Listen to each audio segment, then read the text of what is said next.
Well, I wrote a tune for the Mandocello, and not many guys are doing that anymore. It's got that market sewed up, don't you? I think I do. A new tune for the Mandocello. I have to publish that soon.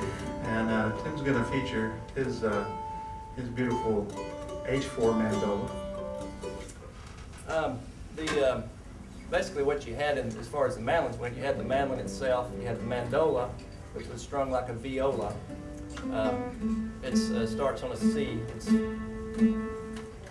5 steps lower, considering how you think of it. And then you had the mandocello. So that's basically 3 right there. They just had them in different forms. They'd have the A shape and then have the F shape. So this is the mandola. This is the high-end H4. It's 1919, and it still has the original handle tuners that I talked about earlier. They're basically, the deal was all pretty much off on the handle tuners in 1918, but they seem to have held a few back for special instruments because these are definitely original. Gibson's unpredictable, as Dave can tell you. So. Floor sweepers, we call them. Stuff laying around. Yeah, go ahead and run that. Yeah, that's right. So, Run it.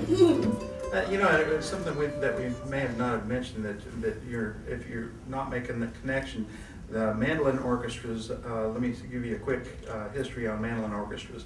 There was a group that was called the Spanish students that came here from Europe and toured late 1800s, early 1900s, and they really popularized mandolin orchestras. They actually played mostly banduras, but they sounded like mandolins, and the closest thing that people in this country that could come to for that sound were mandolin instruments. So Orville started producing the entire line of mandolin, and it's just like the violin family. You have violin, viola, cello, and bass viol. And mandolin family have mandolin, mandola, mandocello, and there's also mando bass. And Tim just couldn't get his mando bass together for this gig. So, I don't know, maybe next time, right? Maybe next time. And actually, Tim does have the mando bass. There's a picture floating around here. I don't know if we pass that around, but if not, there's a picture in the back of a mandolin orchestra with the mando bass too. So it was a big fad, in other words, from about the early 1900s to about just after World War I, when, of all things, banjos took over. And God forbid.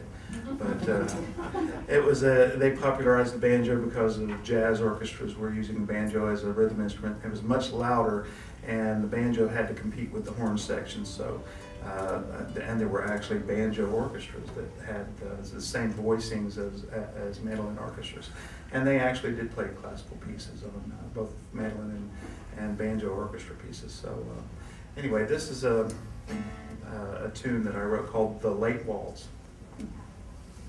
Start.